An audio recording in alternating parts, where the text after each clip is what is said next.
Good morning. Thank you all for being here so bright and early today and for being here at our convention. We have a great program today, so I'm going to keep my remarks brief, but I want to start by thanking today's sponsors. We'll start with Pratt & Whitney Canada. Thank you for providing lunch here in the exhibit hall. During this lunch, beginning at noon in the general session area, the RAA Associate Member Council has organized a panel on maintenance, training advancements, and technician supply. We also thank our presenting sponsor, American Airlines, and supporting sponsor, Magellan Aviation Group, for the lovely evening event we have lined up at the NASCAR Hall of Fame. Before that, we'll have a reception in our exhibit hall here from 5 to 6, and the Hall of Fame is just across the street from the hotel, an easy walk. We were there last year for our site visit, and it's an incredible space, and I think you'll find it a knockout. We sure did. I know you'll really enjoy yourself. Before we move to our engaging panel that's up next on growing tomorrow's pilot workforce, I'm going to offer you a brief industry update highlighting the association's major focus since we met with you all last year, and ending on a bright note with news of the convention for next year. So I'll start with a quick look at some of the trends that have defined our industry in the last year. A lot of these numbers, and these are from our annual report, I hope you all have a copy, a lot of these numbers have held steady from last year. The average stage length is 480 miles. We operated 46% of the nation's scheduled passenger flights. The average load factor was around 80%. We enplaned 157 million passengers last year, and the RPMs were right around 75 billion.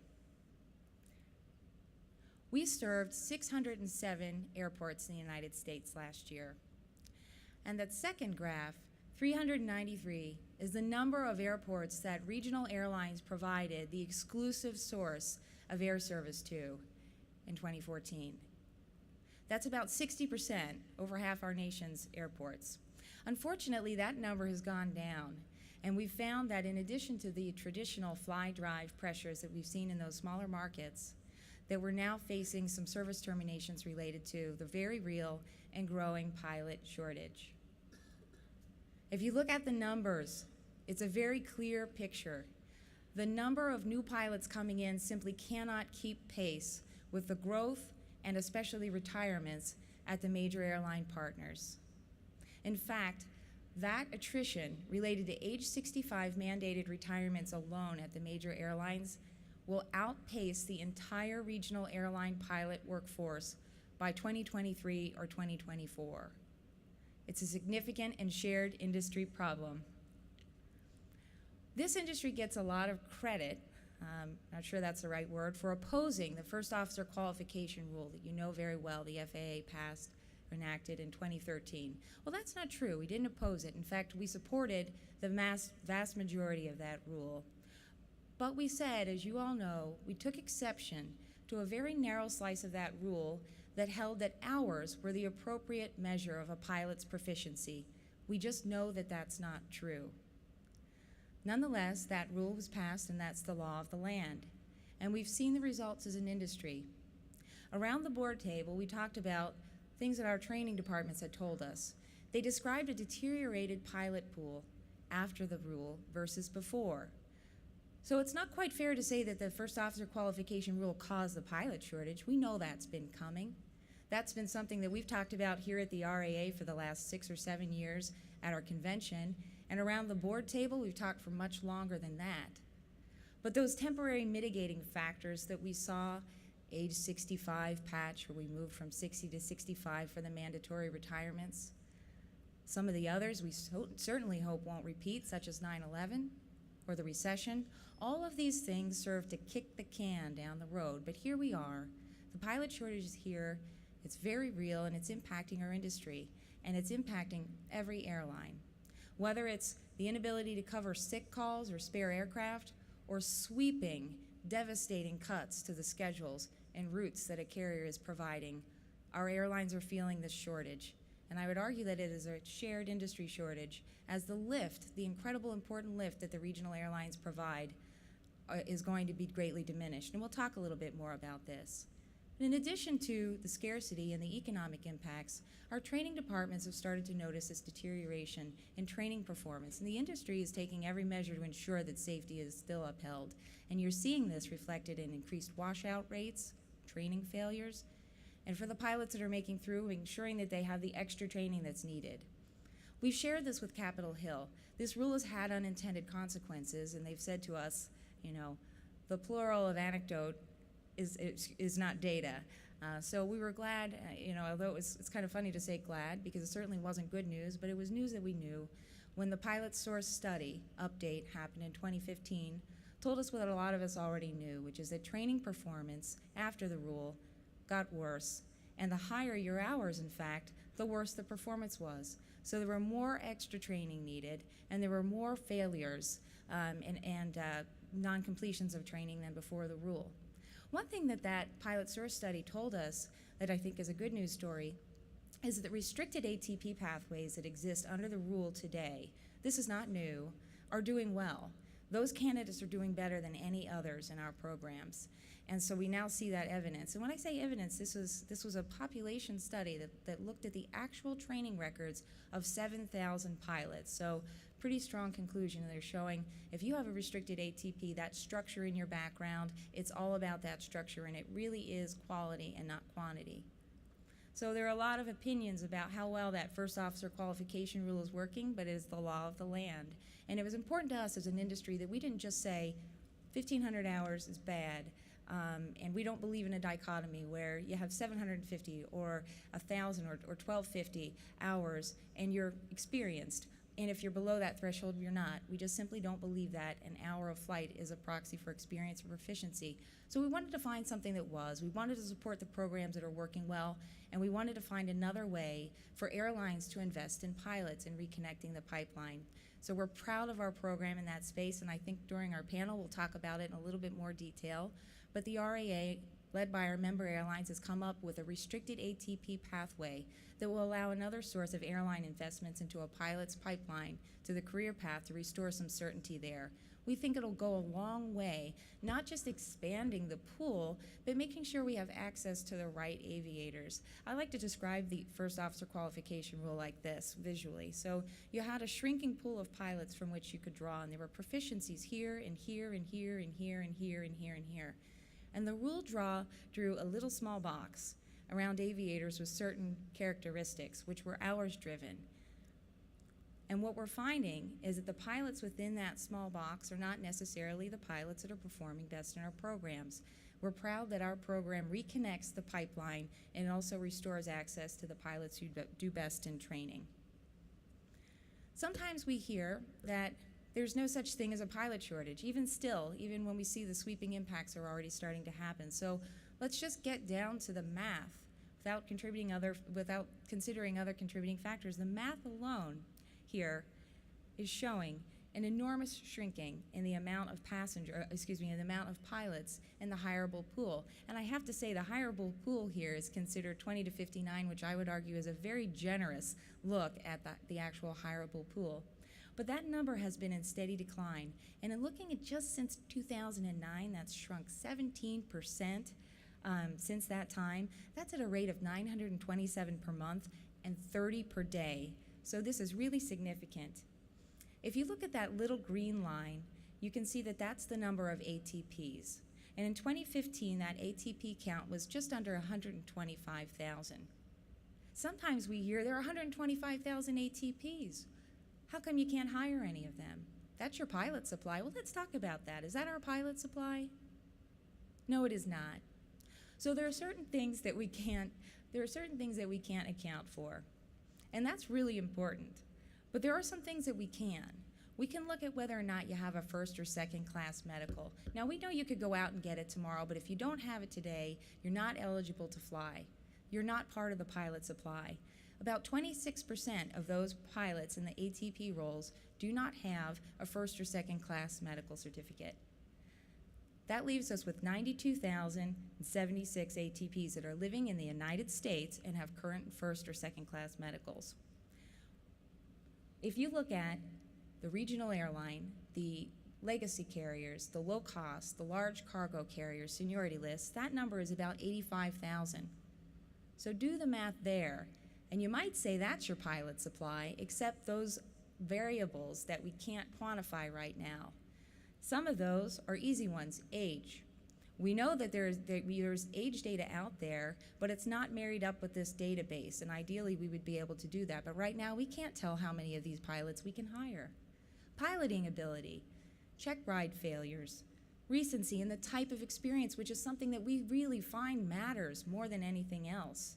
Your instrument proficiency, criminal record, whether or not you play well with others, these are all factors that we can't quantify, but they reduce that supply. That's your pilot supply. We're seeing this in our recruitment. This is a snapshot that we took of some of our members who were flying, who were recruiting last year, and we asked them, how many are you getting, what's your hire versus your desired complement? And you can see in 2013, we were getting about 75% of the desired complement. That number is dropping to just under 70%, and then last year it was at 62.7. We have looked at all of the numbers, and those charts, you've seen them too, they rise exponentially, and we think that this number, without intervention, will continue to drop exponentially.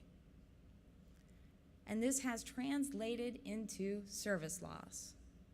222 communities, a full 222 communities, have lost 10% or more of their departure since 2013. Between 2013 and 2015, 27 communities lost all of their air service, and we know there have been a few more since then.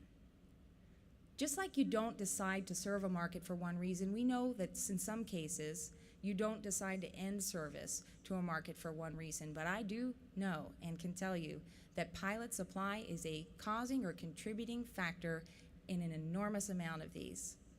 We simply do not have the pilot resources to take on all of today's flying.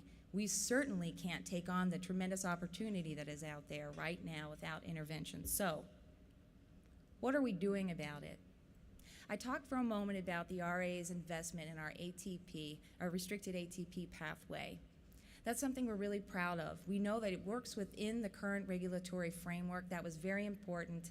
We wanted to make sure that we did something that respected the law and the land while capturing the intent of Congress and the regulator, which was to increase first officer proficiency. But we know that's not all we should do. We're looking long range, and that's why I'm so pleased that our panel has joined us talking about the lifespan of a pilot. And by that, I don't mean when we hire them to when they retire. How do we inspire and get them in? So what are regional airlines doing in that place? Well, first of all, we're making unprecedented investments in our pilot workforce. Our salaries, looking at base wages alone, which by the way is just a terrible way to measure compensation. Base wages is only a very small part of the portrait, especially now where these trends that were once called industry leading are truly industry norm of signing, training, and retention bonuses that are routinely in the 20,000 figure. So that adds to the base wages. But base wages alone have risen 22% in the past year. This is an industry that is investing in its pilots. We're investing in their future. What else are we doing?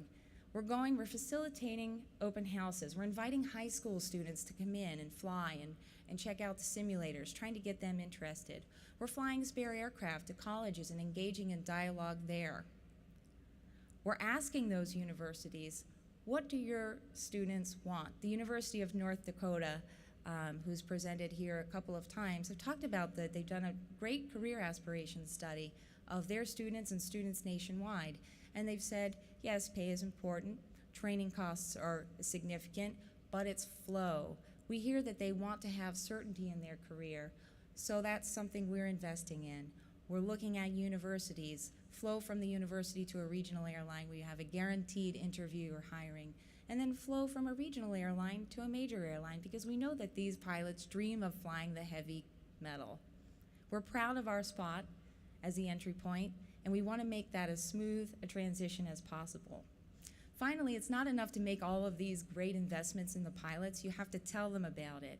I'm solidly Generation X, but we know that we need to engage with millennials using those generationally relevant tools like social media Twitter and Facebook and Instagram, probably 2/3 of those are passe by the time I've just said this sentence. So keeping up with those millennials would be very important for us. This is just a look at what our airlines are doing in that space, just picked randomly from social media pages. We're engaging with the students where they are and telling them about the investments that we're making. We asked, what can the RAA do? What can we do as an association to show this investment? So one of the things that our board of directors embraced yesterday was taking our growing scholarship fund, and that has been something that has been built through tremendous hard work from our associate member council. They do all of the fundraising and organizing for it, and the staff supports it as much as we can, and it's a true success story for us. It's a small fund, and we want to grow it more, and we decided to take it to the next level by giving it a 501c3. So yesterday we approved the RAA Scholarship Foundation, and the intent is to reward and encourage young people coming in all areas of aviation.